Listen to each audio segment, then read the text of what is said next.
आज हमारे बीच में प्रदेश कांग्रेस कमेटी की तरफ से बाड़मेर के जिला प्रभारी मोहन जी डागर हमारे बीच में आए हैं और यहाँ के पूर्व विधायक मदन जी, जिला अध्यक्ष प्रियंका जी, सुनील जी परियार और सभी वरिष्ठ कांग्रेस के नेता।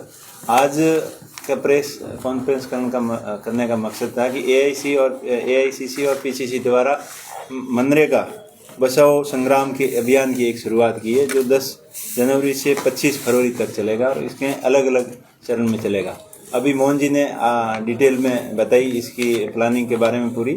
मैं तो इतना कहूँगा कि ये मनरेगा जैसी जो महत्वपूर्ण योजना थी, जो लोगों की लाइफलाइन साबित हुई हमारे क्षेत्र के अंदर, विशेष करके सबसे ज़्यादा अगर इस योजना का किसी क्षेत्र में फ़ायदा हुआ है तो अपने पश्चिमी राजस्थान के इस थार के मरुस्थल के क्षेत्र में रहने वाले लोगों को हुआ है। चाहे पीने के पानी के टाँकों की बात करें, चाहे ग्रेवल रोड की बात करें, या अन्य जो किसानों के उपयोगी काम है, बाढ़बंदी के काम है, जो बहुत सारे ऐसे काम हुए जिसकी वजह से ग्रामीण रोजगार को बढ़ावा मिला और ग्रामीण लोगों के जीवन यापन के अंदर बहुत बड़ा बदलाव आया और उनका पलायन रुका।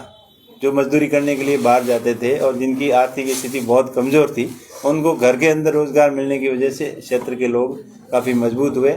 और अभी जो केंद्र की सरकार जो मनरेगा योजना को ख़त्म करने के मकसद से उसका नाम बदला है और इसको कमज़ोर करने का पूरा प्रयास किया है, तो उसके खिलाफ पूरे देश के अंदर विरोध प्रदर्शन हो रहे हैं और पूरे देश के ग्रामीण परिवेश की जनता इसको बचाने के लिए भरपूर सहयोग कर रही है।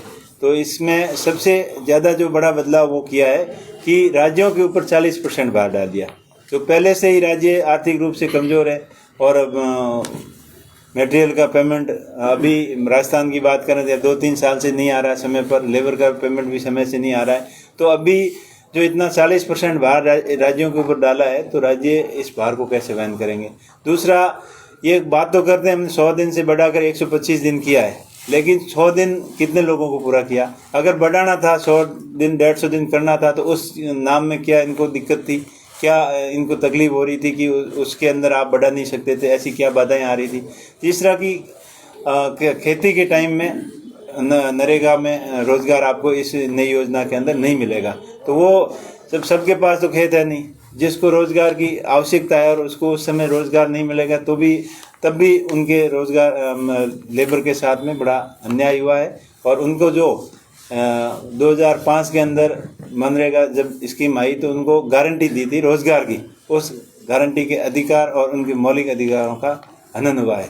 तो इस सारी बातों से लेकर पूरे देश के अंदर ये अभियान चलाया जा रहा है और इसमें ग्राम पंचायत तक भी जाएंगे। 26 जनवरी को ग्राम पंचायतों को एक प्रस्ताव लिया जाएगा कि इसके समर्थन के अंदर इसको चालू रखना है और पूरे देश के अंदर आंदोलन चलाया जा रहा है कि मनरेगा के मूल स्वरूप को वापस पुनः लागू करे सरकार। और जो ये जन विरोधी जो लेके आए हैं, जो नया नाम वीबी राम जी जो स्कीम लेके आए हैं, इससे लोग संतुष्ट नहीं है। सर, बात करूं तो आप संसदीय क्षेत्र बाड़मेर, जैसलमेर और बालोतरा चाहते हैं और कुछ दिन पहले ही बाड़मेर और बालोतरा के जिले को लेकर परिवर्तन हुआ है, इसको लेकर आप क्या कहना चाहोगे। बिल्कुल, ये परिवर्तन जन भावना के खिलाफ है और जब पहले जिला बना था तब सबसे विचार विमर्श करके लोगों की भावना के अनुसार जिला बनाया था और अब रातों रात एकदम बिना बताए हुए चुपचाप जो डेट निकलने के बाद में बैक डेट के अंदर ऑर्डर करके ये जो आदेश किया है, उससे पूरे क्षेत्र के लोग आते हैं। बड़ा भारी रोष है लोगों पे और अभी हम वहीं से आए हैं, दोरीमीना से लोग धरने पे बैठे हैं। आज 8 दिन से लगातार धरना चल रहा है। सभी 36 कौम के लोग इससे परेशान हैं, सभी विरोध में हैं और जिला की सीमा ही नहीं, अलग अलग अभी पंचायत समितियों के वार्डों का परिशमन किया और जिला परिषद के वार्डों का भी परिशमन किया। उनमें भी बहुत बड़ी मनमानी तरीके से किया है। कई वार्ड बहुत छोटे बना दिए, कई बहुत बड़े बना दिए और दूरी का कोई ध्यान नहीं रखा। तो ये मनमर्जी कर रहे हैं और ये देख रहे हैं कि इस तरीके से लोगों को परेशान करके हम सत्ता के अंदर काबिज रहेंगे, हम जीतेंगे सब जगह। तो ये बिल्कुल जनता की भावना के खिलाफ हुए हैं। सर, भाजपा के नेताओं के जो बयान आ रहे हैं सामने, वो कह रहे हैं कि हमारा संगठन जिस तरीके से चल रहा है उसी के अनुसार जिले बनाए हैं।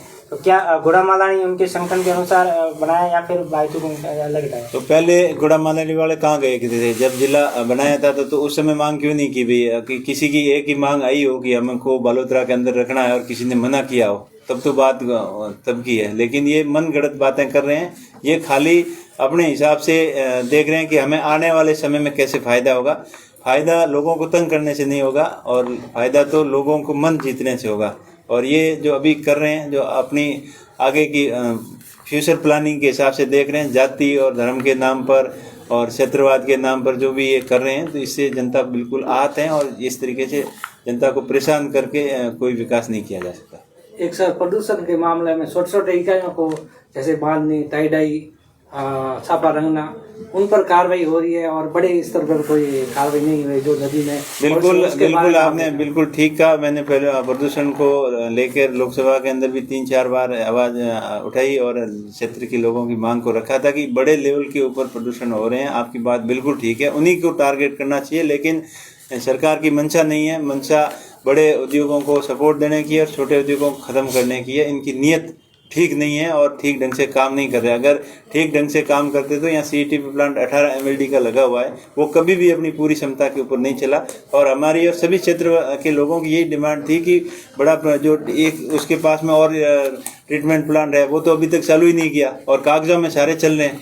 और उसके बाद में वो कचरा संग्रहण यंत्र जो बनाया हुआ है, वहाँ भी नियमों की अवहेलना की जा रही है और खुले के अंदर कचरा डाला जा रहा है, पानी बिल्कुल खुले के अंदर छोड़ा जा रहा है। तो ये बड़े लेवल के ऊपर जो पोल्यूशन कर रहे हैं उनके ऊपर कार्रवाई नहीं कर रहे हैं। और इसमें अभी माननीय सुप्रीम कोर्ट के निर्देशन के अंदर एक टीम भी आई थी और टीम भी बड़ा निरीक्षण करके गई, इनको फटकार लगा के गई और बड़े लोगों के ऊपर कार्रवाई बिल्कुल होगी। लेकिन ये कितने देश बचते हैं ये देखते हैं।